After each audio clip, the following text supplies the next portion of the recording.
All right. Hello, everyone. As you are trickling in here, I would like to welcome you to Sex, Love, and Psychedelics 2.0. I'm Cheryl, the operations manager here at the PAC. And while we're waiting for everyone to trickle in, I am going to just let you all know that we are having a membership drive currently until June 20th to coincide with World Psychedelics Day, and we are hoping to double our numbers as we go to Health Canada and our work towards Parliament Hill. We want to bring all Canadians with us and to show politicians and Health Canada that we have Canadians behind us for legalization of psychedelics. So please, if you are not a member, become one today, or invite your friends, neighbors, family, friends, everybody to become one. I will put the link in the chat shortly. And now off to Pam Crisco, our lovely founding board member, who will be hosting with Dr. Cat Meyer today. Thanks. Thanks, Cheryl. Thanks for all you do for the Psychedelic Association of Canada. You are one amazing woman. Hi, everyone. Dr. Pamela Crisco here again with you to have this webinar that I'm super excited about. Just also want to say a big, huge thanks to all the volunteers at the Psychedelic Association of Canada. We have such an amazing team, and you guys all do so much. So thank you for all you do. It's really important, as Cheryl said. And I'm really excited here. We are back with Dr. Cat Meyer.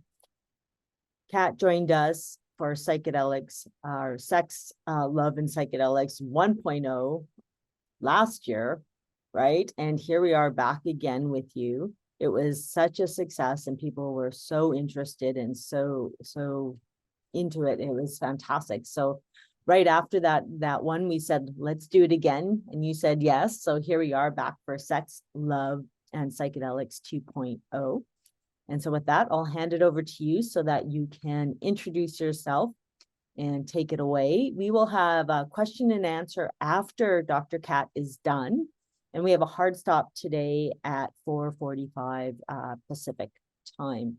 So you can put your questions in the chat or in the Q&A, and we will get those to Dr. Cat after. And with that, over to you.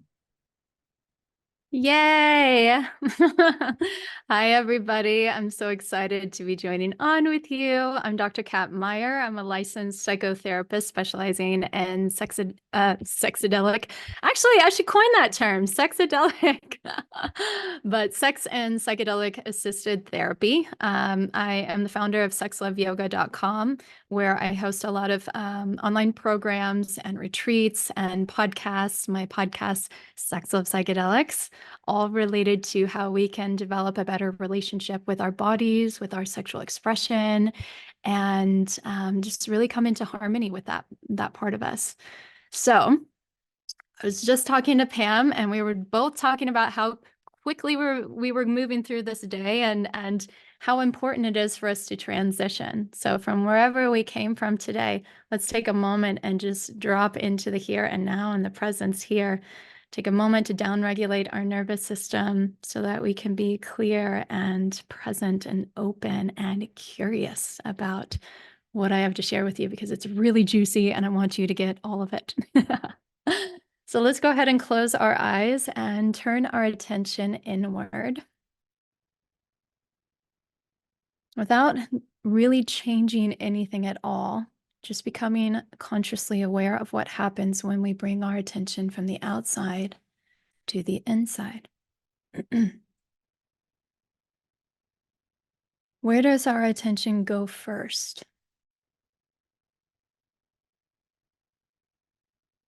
Maybe it's in the pace and the depth of your breath, or the position that your body is held in time and space. Noticing any flutters or tension, places where your body collapses, where it opens. And as you pay attention to streams of thoughts, emotions, images, what happens?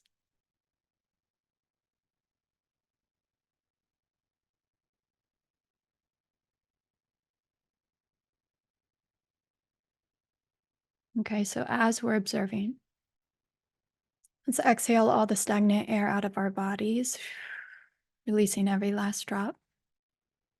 And from the lowest part of our belly, take a deep breath in through your nose. Hold the breath at the top, hold it in suspension, and notice what happens here. Soften your jaw and exhale slowly through parted lips. Releasing every last drop. From the lowest part of your belly, again, deep breath in. Hold the breath in suspension at the top. Soften your jaw, relax, and breathe out through parted lips.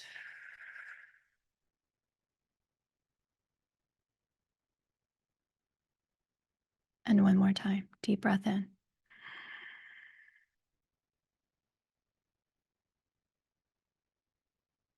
This time, as we exhale the breath, let out a sound. I want you really to tune into the vibration as it moves out of your throat. Ah.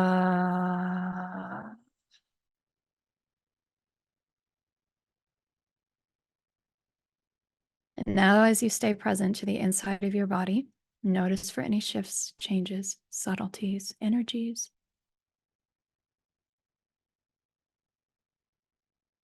And as we stay connected to the internal landscape, we're going to open our eyes and become simultaneously attuned and aware to the external presence.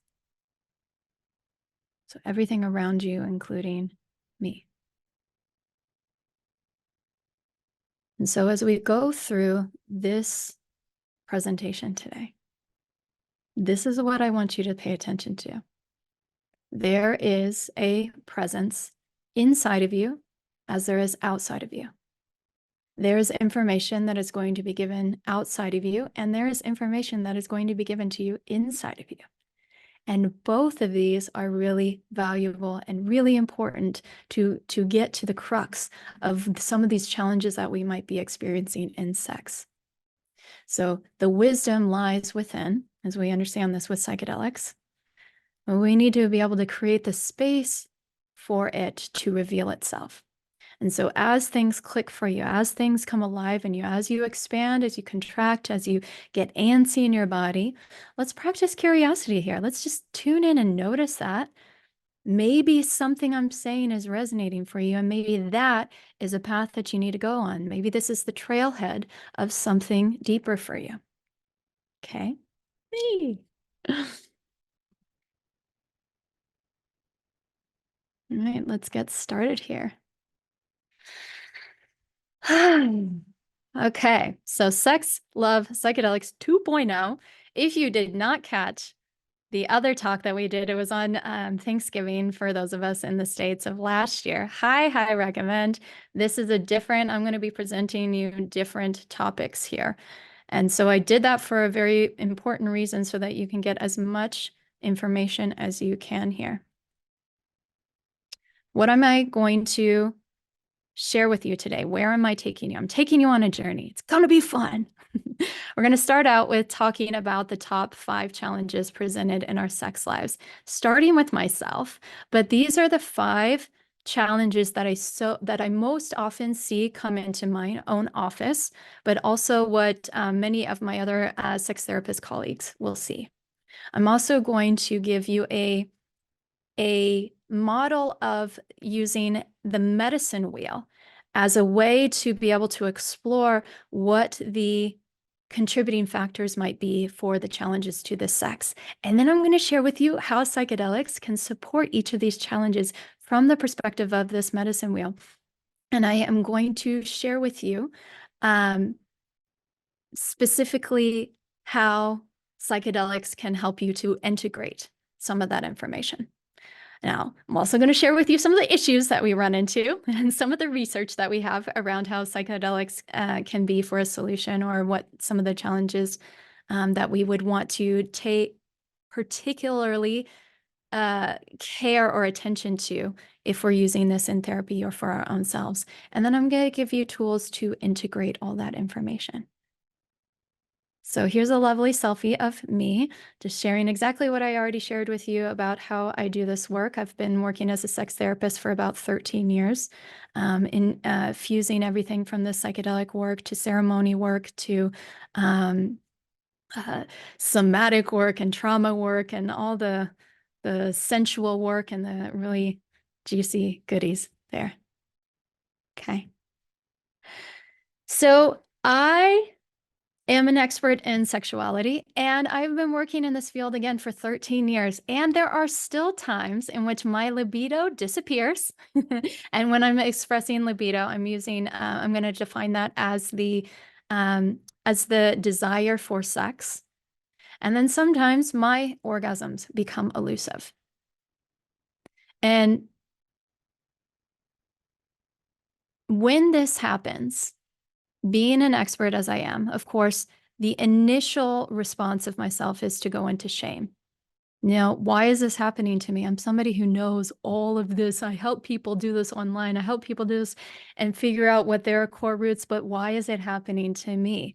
And this is really important to put out there, because this is a conversation I've had with so many sex experts, that we all have these experiences. And when we go into the shame, shame hides. So when we have these experiences and we go into shame, it doesn't want it to be seen. It doesn't want to be integrated. It doesn't want to be a part of who we are. And so we engage in these, what we call protections. So these strategies or these solutions in order to protect ourselves from the pain of rejection, or the pain of abandonment, or the pain of being a bad lover or something wrong with us. Now,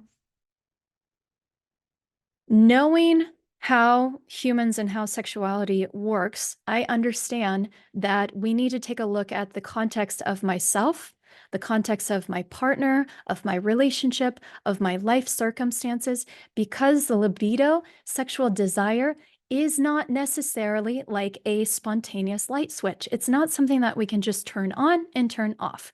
There is something more related to the contextual aspect of how it impacts our libido. So our bodies are really intelligent. And in the absence of it working the way that we want it to, there is information in our environment, and there is information inside of us that can help reveal what it is that we need to do, or what we need to resolve, or what we need to take care of, what we need to do to create safety in order for those operating systems to come back online. These are symptoms. The absence of an orgasm is a symptom. What can I look at? The absence of our libido, the desire for the sex, what can I look at? So instead of putting pressure on ourselves or pressure on our partner for it to be a light switch, this only further diminishes its potential. And when we consistently try to override this, rather than be curious about it, then we might consent to, truthfully, we might say yes, we might consent to sex that is unwanted, or sex that has this inner protest inside of us. And it wants us to perhaps take care of the symptoms, but instead we might avoid it, or we might develop an aversion to it. So 43% of women of reproductive age endure some kind of sexual dysfunction. Now, what I often see in response to this is sometimes there is an override of these symptoms. There is a reason there is sexual dysfunction. There is a reason our body's not operating. But if we're overriding it and we're going ahead and doing the sex, how this impacts us is a lot of times we might get symptoms related to PTSD. So some of the research shows that consenting to unwanted sex might lead to, like I said, avoidance, aversion, tension, nervousness, self-shame, guilt. And it doesn't help us to be able to have the pleasurable, satisfying, authentic sex life that we need.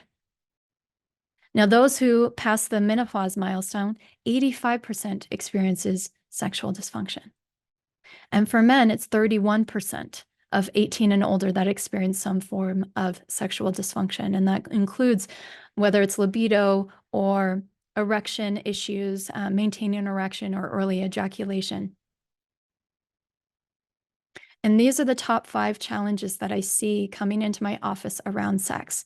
So the first one is communication issues. And this is just the difficulty in being able to discuss desires or preferences or concerns or even boundaries, leading to misunderstandings or guilt or unmet needs, frustration, sexual dissatisfaction, because we're not getting those needs met. The second one is desire discrepancy.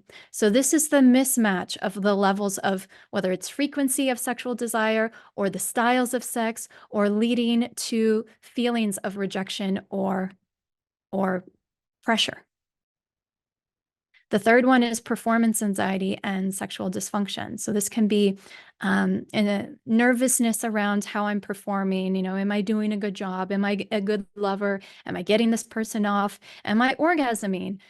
Do I look good up here? My body image, leading to sexual dysfunction, including the erection dysfunctions or premature ejaculations. The fourth one is unresolved trauma and emotional baggage. So these are previous experiences of trauma or abuse or negative conditioning from our early childhood. This might also be emotional baggage that we carry through from a past relationship or from personal experiences that impact our trust of another person, or might create a fear of intimacy or a difficult time with connecting with the other person, or even our own bodies and our own selves. And then the last one is stress and lifestyle factors.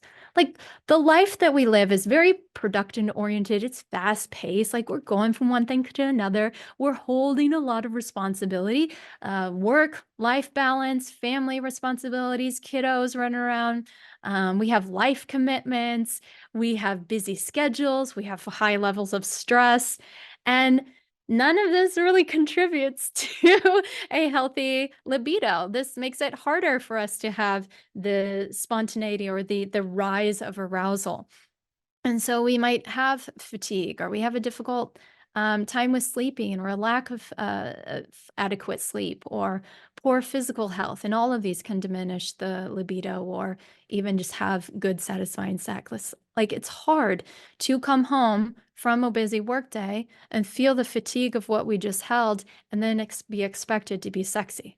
It doesn't work as well. And so there needs to be support in how to really support for all of us in some of these particular factors.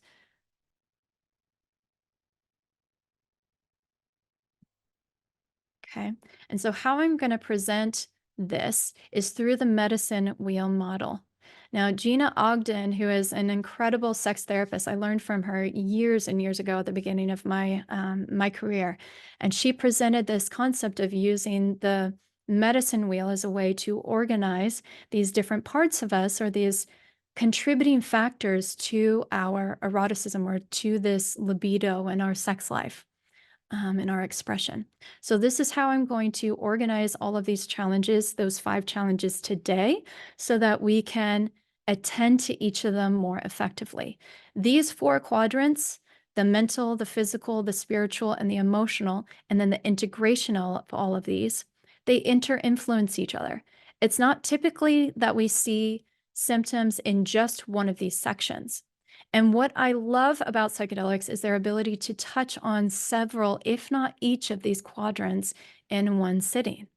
And when we can bring the conscious awareness of this, and we can do the prep work before we go into a psychedelic assisted therapy session or a ketamine assisted therapy session, or if you're a practitioner, you're supporting your clients in their own journeys doing prep work or integration work, this is a really cool model to have, because it'll help them to create structure for their own selves of, where do I want to explore? What questions do I want to connect with for myself today?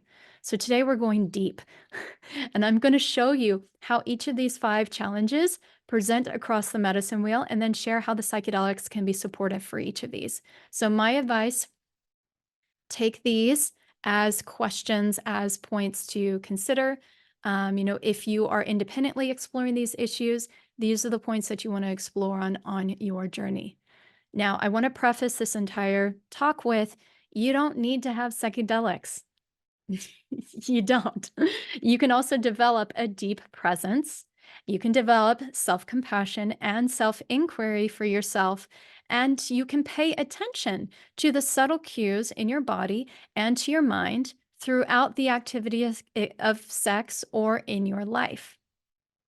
That's what we're doing right now. I've dropped you into your body. You're present inside, you're present outside. There's a lot of information there already. However, psychedelics are really powerful tools to be supportive, and it can quicken the process of us connecting with the underlying piece. It can also create these reference points that we might not have otherwise understood. Self-compassion is a big concept that many of us have a difficult time with because of past traumas or past experiences, distressing experiences. So things like self-compassion, self-love, surrender, letting go, these things that psychedelics can help us to be able to access, then can become a reference point for us to return back to and in the integration process. And at the end of our talk, I'll go into how to be able to integrate all of that. Okay, so let's start with sex challenge number 1, communication issues. So if we take a look at this medicine wheel, and we're going to start with mental, how this shows up as a challenge. This is ineffective communication skills, beliefs that we have about ourselves as sexual beings, about what we want, beliefs about we don't want to hurt their feelings if we bring this up. I don't want to make them feel like a bad lover. I don't want to be a bad lover. Am I too much asking for these things? Am I weird asking for these things? Am I not enough to ask for these things, or I'm not enough to meet my partner's needs?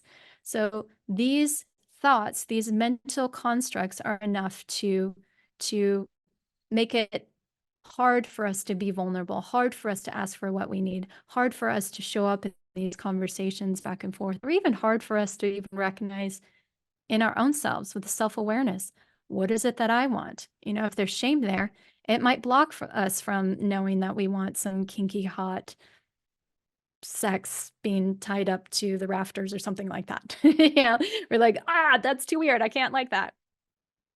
So the second one, we're going to shift over to, or we're going to shift down to the physical. So the physical manifestations of this, not being connected to the body, to know what the subtle signs of the body are. This is energy, or this is contractions.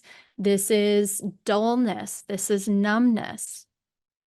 This is also like dissociation and a complete disconnect from the body. This is where the pains and the pleasures exist. All of that is information for us.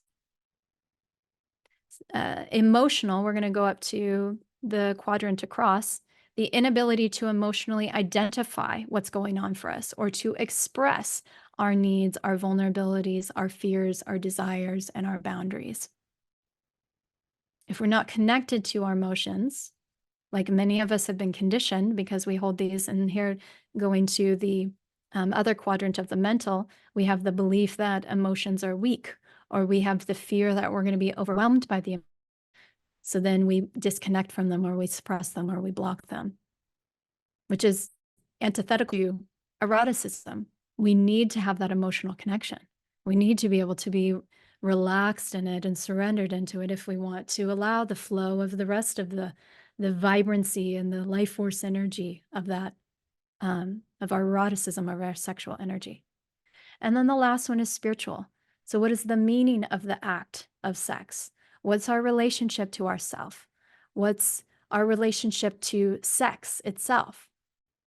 What's our relationship to a higher power? Now, are there challenging memories? Are we in a connection, or are we in a disconnection? So you can already start to see how these interrelate with one another, and how each of these, again, the mental construct impacted the emotion, or the mental construct of I'm not enough is going to impact the physical. I don't want to be connected to my body because I don't believe that I'm beautiful. I believe that I'm there's something wrong with me, or I'm ugly and nobody's going to want to be with me, or there's a spirituality, we're disconnected from it because of these past experiences, or we don't have a sacred connection to our body, so why would we treat it in that way?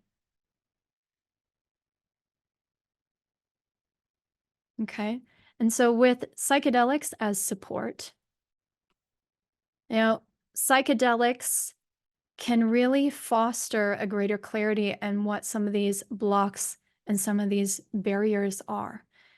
What we can see is there's an easier way of unblending from the fear or from the sadness or from the state of being, to be able to have a relationship with it, or talk to it, or see things from more of an objective standpoint, so that we can make those connections. We might move through the medicine wheel as we move from memories um, uh, into the association of the patterns, into the beliefs.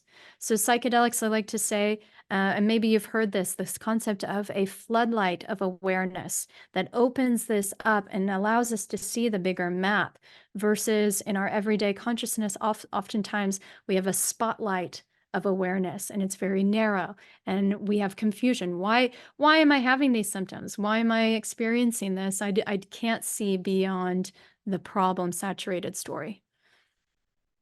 Also, psychedelics can help us with paradox. It allows us to be able to hold two seemingly things that might appear opposite. I might feel the fear in my body, but also know that my partner is a safe person. Or I have sadness at the same time that I have joy, or relief, the sadness and the relief. So oftentimes what we want to do is we want to go black and white. I can only have one emotion. I can't have both of them. But that actually inhibits our ability to hold a whole picture of what's going on and create more compassion for ourselves. Also, we see the research, and I've included the sites down here, and I'm also going to send you all the citations so that you can follow along with the research with me. We do see that research shows that MDMA increases the capacity for some of these vulnerable conversations. So we see themes of empathy, communication, a perception of social connection, support, non-avoidance of some of these challenging communications, openness, sense of safety, bonding, social intimacy, relationship satisfaction, especially for those who've been conditioned. And this, I pay particular attention to the male population, or those who identify as male. If you've been trained not to have emotions, or you've been trained to be more stoic, or to be the rock, and to not have emotions, that they're weak, or that they're going to make you too feminine, quote unquote, whatever that means.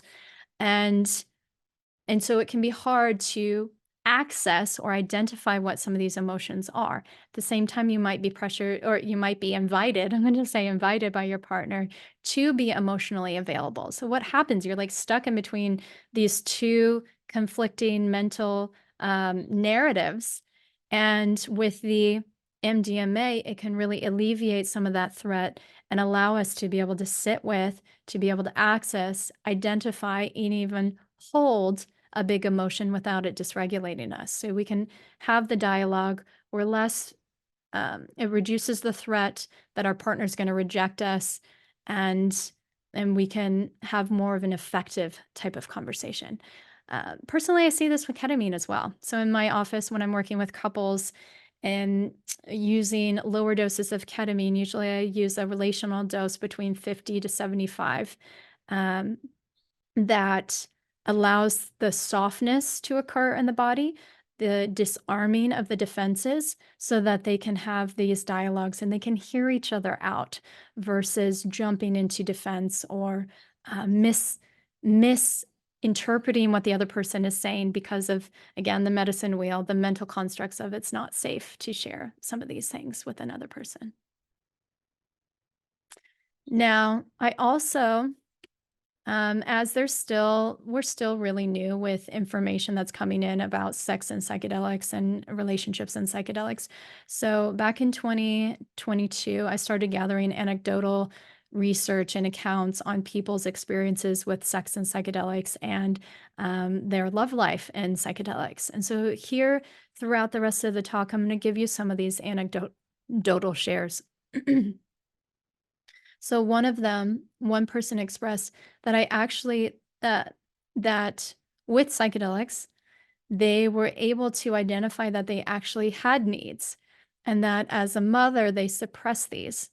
And now the sex is not just for him, her partner, but a shared experience, and it's much more fun.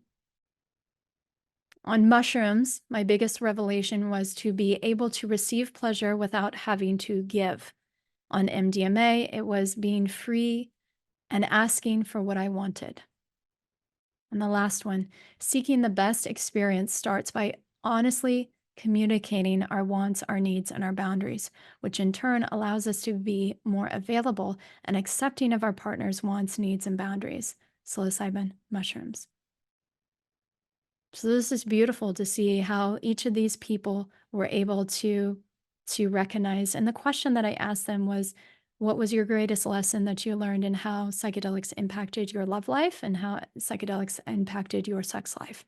And so it's really beautiful to see, to see this reflected in the personal shares.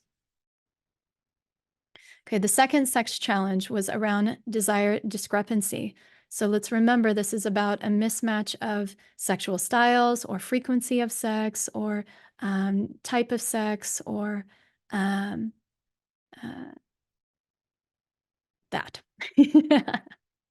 So if we start out with the mental, we might look at there's a lack of self-awareness, a lack of knowledge about sexual styles. There's an incredible research done by the sex researcher Jaya, who talks about 5 different styles of sex, styles of sex. So similar to the 5 losing my talk, 5 love languages. And so we're not going to go deeply into that today, but those are energetic, sensual, kinky, sexual, and shapeshifter. So we all speak different erotic languages. What we need and how we want our bodies moving, what turns us on, what turns us off is going to be different. And if we don't have the conscious awareness that we could be different, I might be speaking French and expecting my partner to speak French, but they speak Spanish. And then we're never going to meet, and it's going to build frustration. Or I might take on the language of theirs and feel dissatisfied for my own self. So it's really important to create the time and the space to learn about your own eroticism. Also, to really understand the mental judgments that we might have. Judgments about ourselves, judgments about our partner, some of these unhelpful narratives. I'm broken. We're not compatible. We're not a good fit. Or a lack of knowing how our body actually works. And this is a big one because we might be expecting, and many of us have been conditioned in this way, to think that our bodies are supposed to be linear. It's supposed to be turned on. We go from desire to turn on to moving towards orgasm, and then we're done. But that's not actually the way that most of our bodies work. Like I said, we're not a light switch that turns off and on. There might be contextual factors that are getting in the way. Similarly, we might not be linear. What if we start doing some sex act and then we decide we take a break and then we jump back in? And then there's a need for warming up of the vulva, or there needs to be something in addition to before we have penetration, if we have penetration at all, which we may not have at all. So if we don't have the awareness of how our bodies work and the sensitivities or of the breaks that might be in place of these contextual factors, then we can put a lot of pressure on ourselves or on our partners that we don't even realize because we've just been conditioned to this is how sex looks. This is how it's supposed to be. Physical. So hormones. What's the health of our hormones? What's the stage of life that we're in? Body image issues. the idea that sex or having an orgasm takes too much work or effort or energy. And this is something that really surprises, especially my female identifying clients, is that they feel this internal pressure that they have to have an orgasm every time for it to be a satisfying sex. And even our society puts a lot of pressure on that of you're supposed to have an orgasm for it to be good, or good guys come last, meaning that they're supposed to wait for you to come first. But what happens when we don't want to have an orgasm, or when we don't have the energy for an orgasm? An orgasm actually takes energy to be able to move through. And we might not want to have that. And can that be okay? Or are we stuck in the mental construct, the mental quadrant, say with the belief that this isn't okay? It's not okay to say no, or it's not okay to be complete with sex before we have an orgasm, that we can say, okay, I feel good. Okay, I feel satisfied. Okay, I don't want to have an orgasm tonight, but that was really fun. Notice how these impact. Vaginismus, which is an involuntary tensing or contraction of the vaginal muscles upon penetration or insertion. And dyspareunia, which is painful intercourse. So if these are present, imagine, again, come back to desire discrepancy. These things are getting in the way of desire being there. It's not that your partner's being stubborn. It's not that your partner doesn't want to be in sex with you. There's actually things going on here. Now, looking at the emotional, this can be a suppression versus a flooding of emotion. Some people are afraid that if they access their emotions, they're going to get flooded and overwhelmed, and then they can't be helped, or it's going to turn their partner off. Depression, anxiety, grief. Grief is another one, unprocessed grief. If we have not allowed ourselves to fully live into the sadness or the honoring of what had been or how we had operated, then it will get stuck in our body and we will contract in order to contain it and hold it in. And that will impact the vibrancy of our erotic turn on. Also giving into unwanted consensual sex, or what we call duty sex. I'm doing this for my partner, or to not hurt my partner, or to preserve the relationship, or to keep them from being pouty, or because they have needs. All of that can really impact our desire for sex again. Like, why would we want to keep doing it if we just feel so full of guilt? And then the unconscious coercion from a partner, and not to blame our partners, right? But are we aware that we might be coercing our partner? Whether it's complaining that we're not getting our need met, or we're shutting our partner out, or we're guilting them, or we're pouting, or we're continuing to push on. Like, these things we get to be curious about. We get to tune into what's underneath that.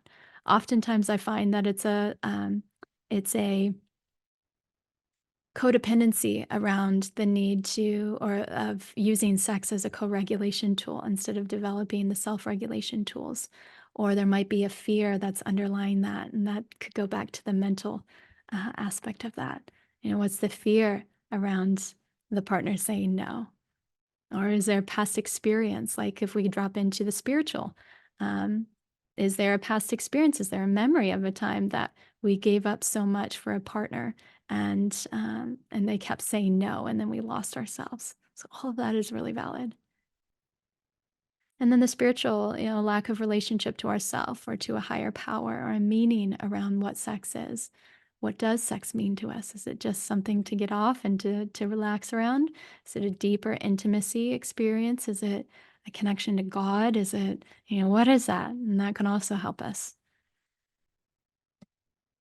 And so looking at psychedelics as a sport. So some research is showing that microdosing can be really helpful for symptoms of PMDD, which is related to the mood disorder previous to menstruation. So this is depression before menstruation, or PMS in more common terms.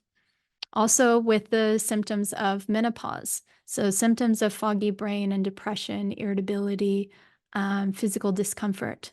And so this particular research showed that psilocybin can contribute to menstrual irregularity.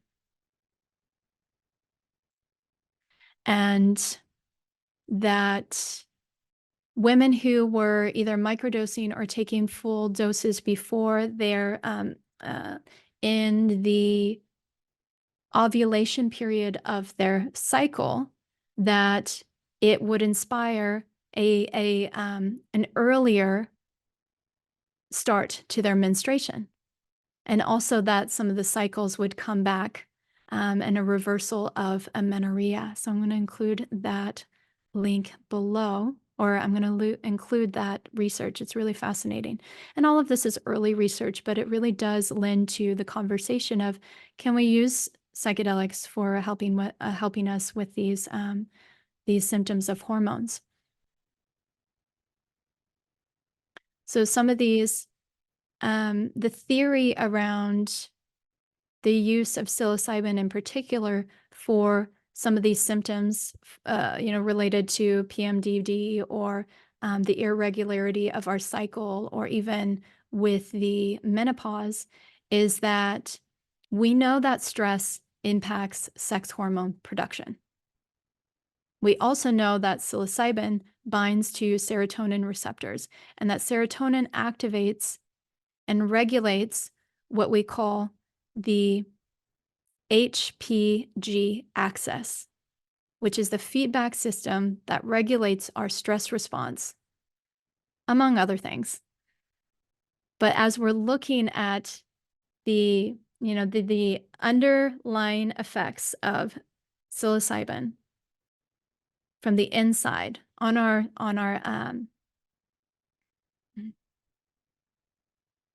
losing my word, but on our inner systems, we're just going to say that this can be really helpful for us to see how we can treat some of these symptoms. Now, there's some really great work that Michaela De La Maico has been doing, and I recently had her on my podcast. It's Sex, Love, Psychedelics podcast, but she's been taking anecdotal gatherings of accounts of women who've explored with psilocybin for menstrual health, and reports some of these themes, that when women consume the psilocybin during their ovulation phase, they tend to have more energy than during times that they're bleeding, which makes sense because during the time of our bleeding, we need more nourishing. We have less energy available to us in general.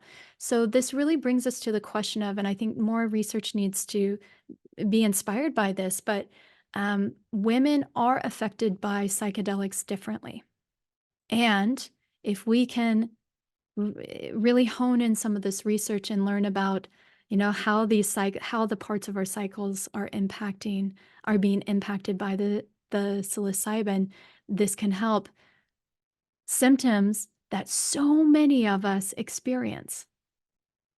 So many of us can experience PMS or the symptoms of menopause. So if we could help this in more of a natural way, this could be really powerful with supporting the desired discrepancy that we were talking about. Also, we know psychedelics can support with self-discovery, with inner work, processing some of the shame that we might have, shame coming with aging, or shame coming with being a menstruating body, or the shame associated with the desires that we have or that we want. Now, psilocybin and psychedelics aren't a classic aphrodisiac. However, we have seen this used in practices from ancient cultures, including the Aztecs, the Greeks, and the Egyptians. And some of my studies are showing that they've been around even longer than that. I've been reading into academic research on the ancient Sumerian culture and how they utilize that in some of their fertility cults as well.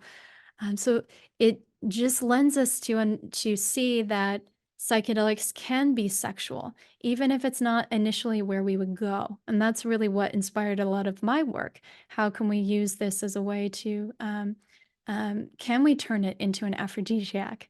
And one of the practices that I talked about in Sex, Love, Psychedelics 1.0 is the practice of aerosynthesis, which is the use of our breath and our body and our movement and our touch and our visualization as a way to transform these experiences with psychedelics into an erotic experience.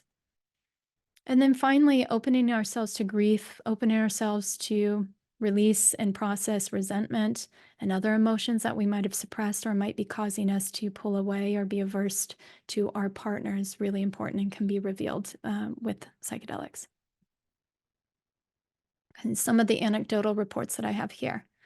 That I can be uninhibited and fully present and enjoy my pleasure and not just worry about if I'm a good enough for my partner.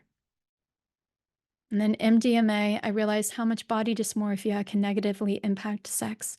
I also learned for how my fear of vulnerability affects my sex life as well. So removing both of these with MDMA has led me on a healing journey to have similar experiences without MDMA. And I left that last part in here because that's so important to recognize the importance of integrating. It's not just that we have this, if we don't integrate, then it's just a really hot sex experience that we had, which is beautiful. It creates novelty, but it's not creating lasting change in our sex life and in our relationship with our body. So having this as a reference point, again, gives us a direction where we can go and continue to nurture. Okay. Sex challenge 3, performance anxiety and sexual dysfunction. Mental, some of the internal narratives of not being a good enough lover. Or I'm broken, I'm not enough. Again, lack of knowledge about how the body works. Moral narratives, I'm dirty, something's wrong with me. Again, contributing to the shame and the hiding. The physical, this is where the challenges of the erections, the arousal, the orgasms, where our bodies become rigid, where our bodies become more fluid and open and expressive. Where are we holding tension? We can hold tension in any part of our body and how that can impact the flow of energy. The avoidance of eye contact. I see this a lot in my office because it invokes, again, emotions, or it invokes narratives. Again, we can see how this works in the wheel. Emotional, again, suppression or flooding, avoidance, aversion. And then spiritual, again, coming back to the meaning, coming back to the memories, the connections that we have, the disconnections that we have. Where is that? And then how psychedelics can support here. So psychedelics can help us to remember that sex isn't a destination. It's not something that's linear. We're not driving towards an end goal. It might have an orgasm, it might not, and that's okay.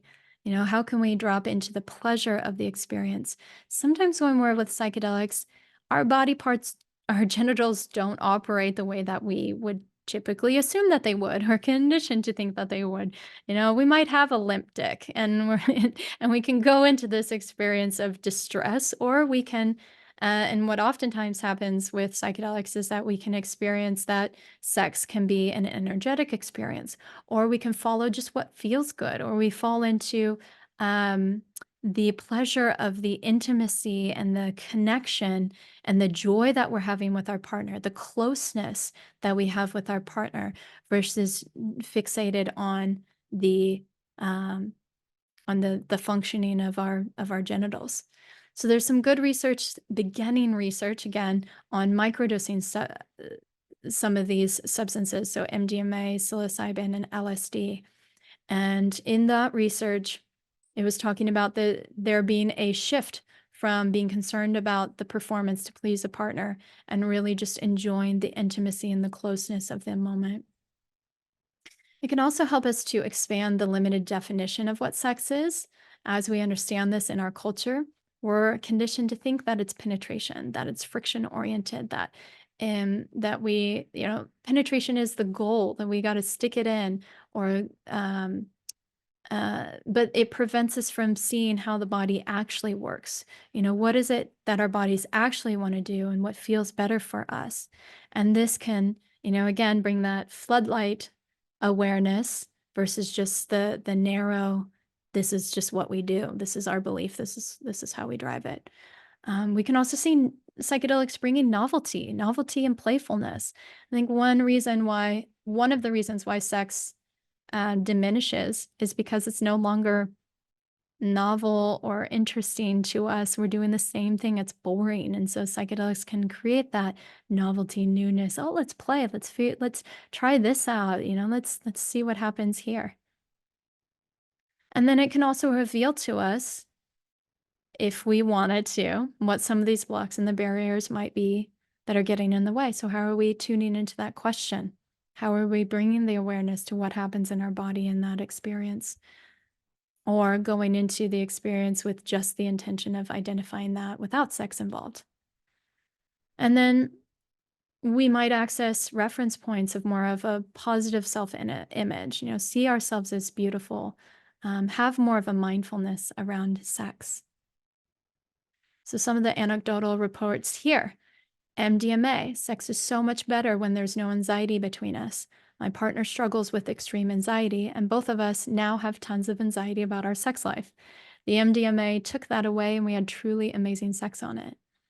Or how hard it is for me to be present, and how mind-blowing it is when I can let go and be held like that. I felt calm, open, and present. I felt my heart space open up without worry that I was doing sex, quote unquote, wrong. There wasn't the worry of judgment and expectations or comparisons. Unresolved trauma and emotional baggage. So mental quadrant, we might see hypervigilance, distractibility, unhelpful narratives like I'm unlovable, it's my fault, I'm dirty, a lack of knowledge about how trauma impacts the body and the sexuality, leading to the physical story. What's the story of our body? What comes up when we pay attention, when we go inside? What do we notice here? The sensations, the pain versus the pleasure as it shows up in our body. Sometimes they coexist at the same exact time, the paradox. Sometimes our bodies are rigid, sometimes they're more fluid, feelings of hot, feelings of coldness overtaking the body or in certain parts of the body. Functioning versus dysfunctioning, energy fluidity through the body or exhaustion, experiences of freezing or of clenching in certain parts of the body. And with clenching, we might then see a suppression of emotion. Again, we've talked about suppression and flooding of emotion, numbness, so a total disconnection of the emotion or absence of it, emotional confusion, where we're back and forth, especially with trauma. Sometimes the more painful piece is the confusion. Did this happen or didn't this happen? Was this my fault? Wasn't this my fault? And this going back and forth can be really painful for a person. Hyperreactivity. So having startle responses or overreacting to something that might be a safe thing, but there's something inside of us that our nervous systems are identifying it as a threat or a stress. And then in the spiritual quadrant, what's the spiritual meaning that we have, or do we have one at all? What are the memories? What are our relationship to the memories? Is there a dissociation or a disconnection? Now, I use psychedelics, or I use the ketamine especially in my practice with individuals. I get probably the most population that I see is somebody who has some form of sexual trauma. And so what I see with here is things like ketamine and MDMA especially will increase the threshold of what they can tolerate. So they can go back into the experience or the memory and sit in it and process it. Or they might, I've had actually multiple clients have experiences where they met their perpetrator and had a dialogue with their perpetrator, or their perpetrator turned into a small boy who had fears and emotions and trauma their own selves. And so it facilitated this conversation in the experience that allowed them to find compassion for themselves and compassion for the other person, or to be able to let that person go, or to find set the boundaries that they needed to, that they weren't able to before. It can also help with increasing sensory awareness. And so when somebody's gone through trauma, a lot of times there's a shutdown of the body, or they don't want to feel so much because the feeling was really painful or it was overwhelming. It would flood their system. And so psychedelics can be used as a way to open that back up. Now, we'll also get into the challenge of that exact quality. And some of these work better for trauma than others. So with some of the psychedelics, like uh,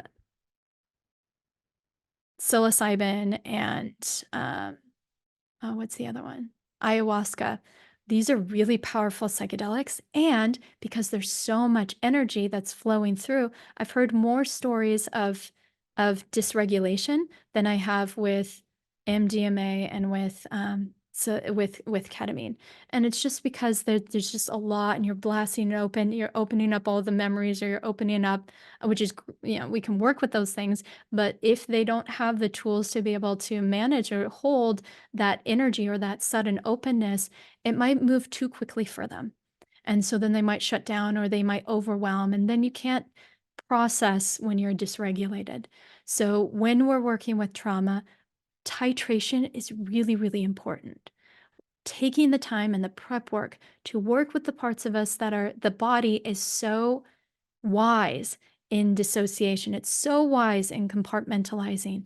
And we have to take our time with working with these so that we build a trust with these clever solutions that our body and our psyche created, rather than just plowing through them and expect that they're going to stay open for us to work on. It's just my thoughts and my professional experience. Psychedelics can also help us to be able to access the subtle energy and the pleasure where the flow might have been cut off.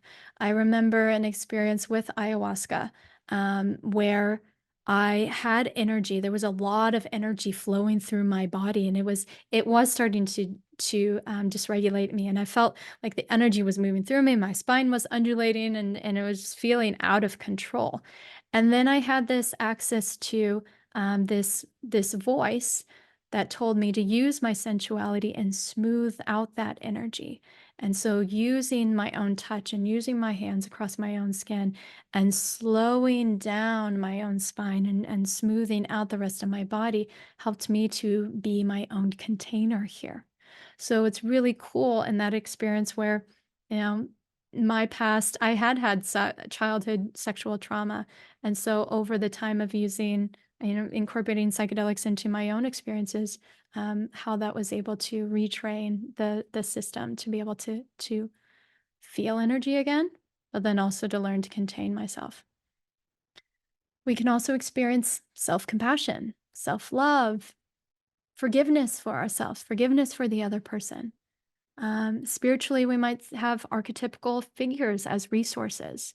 We might develop a relationship with God or a higher power. And in the research with Espinoza and Goldpaw, there's really beautiful accounts to how the spiritual quadrant can show up in our psychedelic spaces. I also work with clients on ancestral lineage. In the psychedelic experience, you might experience your ancestors. You might see how some of these patterns have been passed on through generations. You might see where there's trials, but then also triumphs. So both as an experience that might spontaneously come up in a session, but then also as an integration tool. How can I do my own research with ancestors and see if there are stories of my great-great-grandma who overcame this triumph, and how can I use that as a resource? How can I make a connection with that?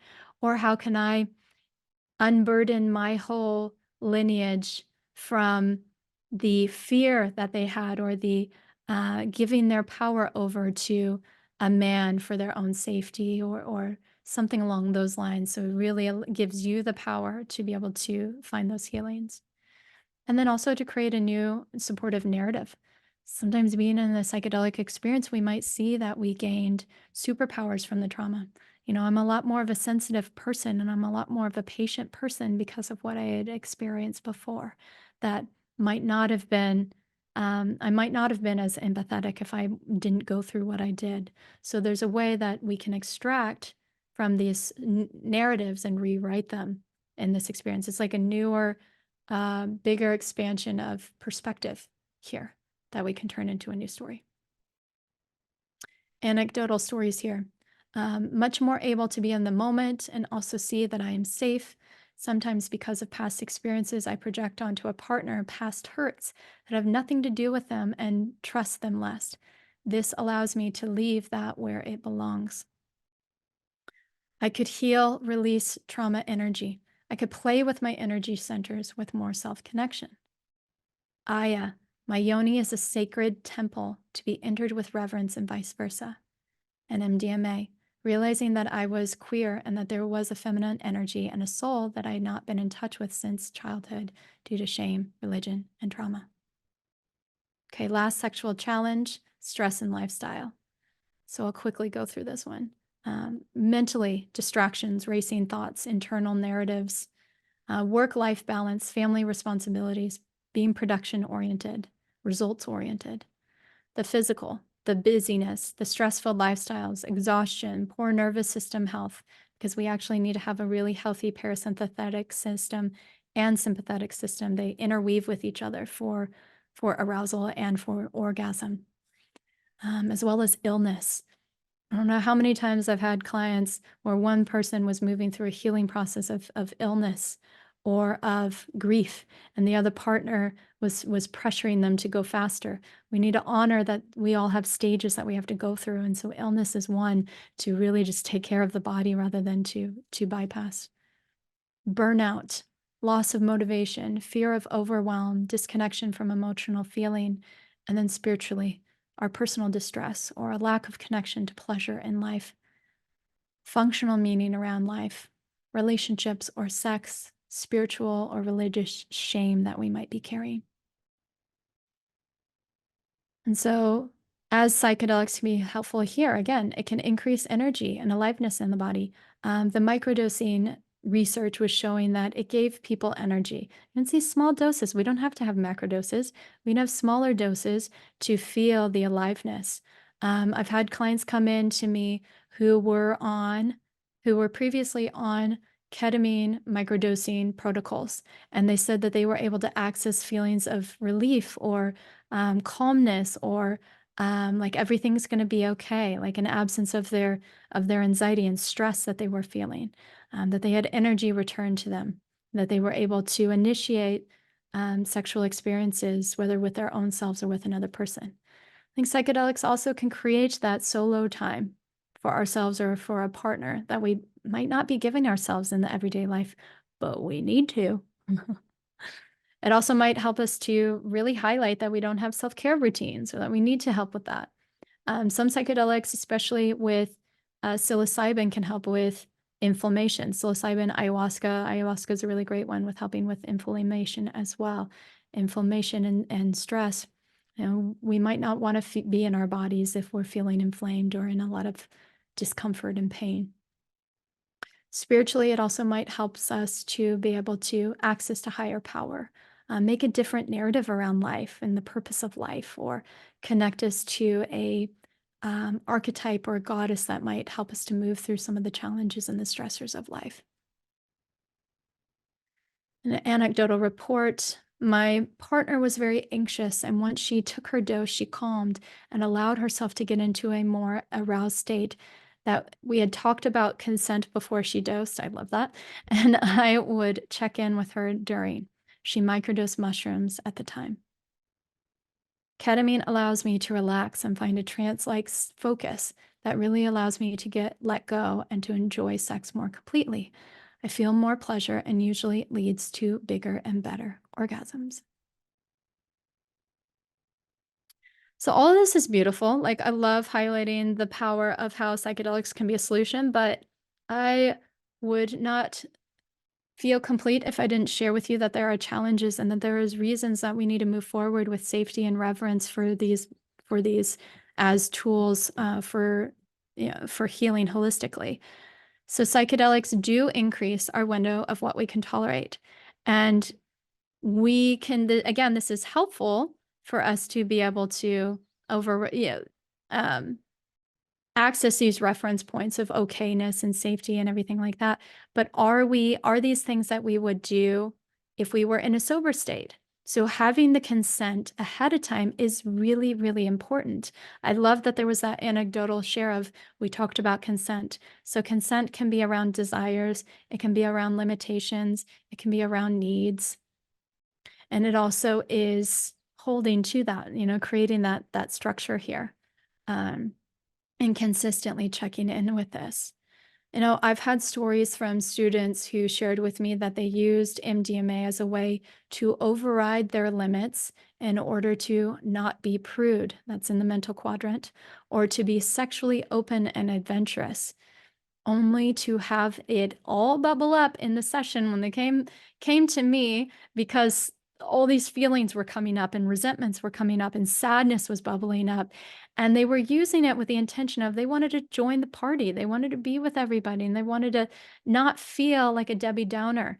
But when they did that, they unintentionally used it to suppress something that was actually a limit for them. And then it created a lot of distress. And so it's important for us to sit with the contemplation. Why am I doing this? Now, yes, we can use this, you've heard the anecdotes of, I want to not feel anxious. And that's beautiful. It gives us a reference point of everything's okay, but just be aware that it does that and move forward with conscious awareness. Other conversations I've had with people who are actually in the medicine space, like medicine facilitators who sit every single week, I've heard from a couple of people that they continued with relationships or they continue with situations long after than what they would traditionally do, because in a sober state, because they were doing sessions every single week. And so that's constantly increasing the threshold of what they'll tolerate, but it's overriding their actual limits or their boundaries, and tolerating rather than finding resolution or negotiation. Now, also, clinical environment may or may not be appropriate or feel safe for the expression of eroticism or for pleasure. So discussing with your facilitator or your therapist parameters for safety or building rapport and establishing boundaries. Maybe there's an embodiment practice that's fully clothed if the practitioner is competent in their skills and really highlight that.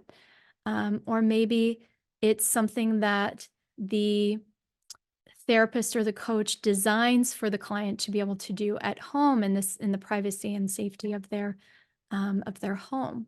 Or what I do with ketamine is when I'm working with a client and ketamine has this beautiful like afterglow tail effect that can last into the evening, and I'll give them their practices, their sensual practices then for them to do at home, because their bodies are soft and surrendered and they can be with themselves in that experience, and it can be really, really beautiful.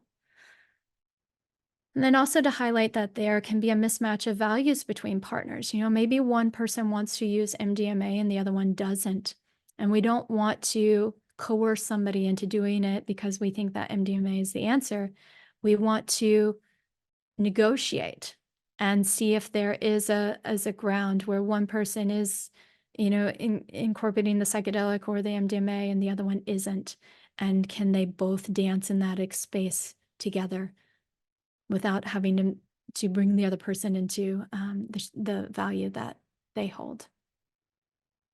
I mentioned this earlier, a dysregulation can happen with an increase of energy too fast, too soon, or too quick of an opening of sensation awareness in the body. And if they don't have safety skills, or the space doesn't feel safe, or it happens too quickly, this can cause re-traumatization or a dysregulation that can make it harder to then you have to reprocess that. And then the last one is codependent rules of regulation through sex. This conditioning that if I get turned on or if I have this energy arousal happen, I have to put it somewhere. And so if we've conditioned ourselves that our partner in sex is where we regulate, then it can end up unconsciously putting pressure on our partners or creating issues. So it's also building the self-regulation tools and not just conditioning ourselves to only have our partner for that release. Okay, so as we're wrapping up, to share with you this, I use the medicine wheel model as a way to create integration as well. So integration is the application of everything that we learned in the psychedelic experience and putting it into our everyday life. If we don't, then it just stays as some hot experience, but we're not making lasting change. So looking at this, and you can look over this later as well when we send this to you, but you can see how making rituals, making practices, continuing to cultivate your inner reflections, developing self-regulation and co-regulation tools, finding movement. I included my aerosynthesis practice, which you can find in the first Sex Love Psychedelics talk that we did here. Creating spaciousness for the mind and the heart, making art, having cathartic releases, rage practices, grief practices, finding spiritual meaning, making an altar, doing research on your family lineage or on symbols or on archetypical figures. This is the work. Keep coming back to this medicine wheel, and you will have a lasting life change, because integration isn't just a one-time therapy call, it's a lifestyle change. And I think that's where a lot of us fall flat, is we're not doing the consistency in that work to see the change in our sex lives or the relationships with our partners. Okay, so just a reminder to check out that last webinar, Sex Love Psychedelics, Integrating Psychedelics with Sex Therapy, and it was with the Psychedelic Association of Canada. So check that out. Tell me what you think. I would love to hear. I'm so happy to be on here. Thank you all for joining me and being with me and letting me share what I'm so passionate about. Here's ways that you can get a hold of me. You can also get free guides on my website, guides to help you vet your practitioners, guides to help you to create amazing playlists. I have them on Spotify. Follow me on Instagram. Right now, my handle is Sex Love Yoga. However, with the consistency that I get taken down with my information, it might change to Dr. Cat Meyer. So if you don't find Sex Love Yoga, it means that I changed my handle to Dr. Cat Meyer. So make sure to catch that or go to my website at sexloveyoga.com. Thank you so much, guys. Thank you, Kat. Like, just fantastic. Just amazing how you approach it. I know we want to honor your time today. I know you have a hard stop today. There are a couple of questions, a lot of great comments. I'll try to, I think there's 2 questions you can fire at you. Go for it. We're going to put the website in the chat. The previous one, it is publicly available. The first one was about using 5-MeO DMT during sex, and I'm going to assume that that is very low. I'm curious about using, this is a question from from Kyra. I'm curious about using psychedelics in sex, as in 2 partners using 5-MeO DMT during sex for healing. Yeah, I have had anecdotal reports and reports close to me that 5-MeO is a very erotic medicine. It can blast you open into having sex with God. So there's something to be said there around being able to access the potency of life force energy or nervous system energy through your body. That can be really powerful and really you can experience this with these other psychedelics as well. It doesn't have to be 5-MeO, but including this with a partner might be interesting. Like I have heard, I do know one person who shared with me an experience with 5-MeO and sex.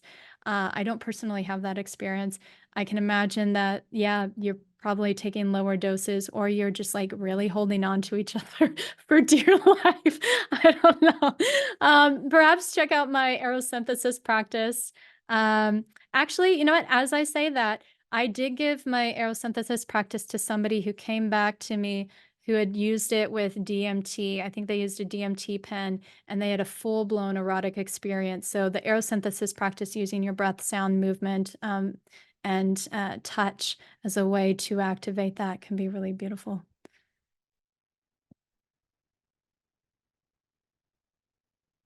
Unmute myself. One last question, and then we'll close it with that. So no more questions. A question around, the more I have sex with psychedelics, the more I want that rather than sex without psychedelics. I still enjoy sex without psychedelics, but I worry that I'm spoiling my ability to appreciate sex without psychedelics. Is there a concern? Should I be naming that concern when I spread sex and psychedelic perspectives with others? Last question, and then we'll say goodbye.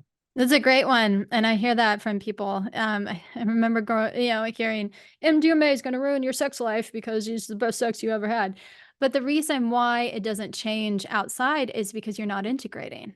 If we're not paying attention to what's happening in those sexual experiences and then putting those into practices outside, like I have had tantric experiences that were the same with my psychedelic experiences in that erotic state and energetic flow state. So it's, we've got to do the work, use the medicine wheel to integrate those things. What are you noticing? What am I doing differently in my body and my feeling? Oh, even if it's like the energetic and the pleasure in my body, you can cultivate pleasure.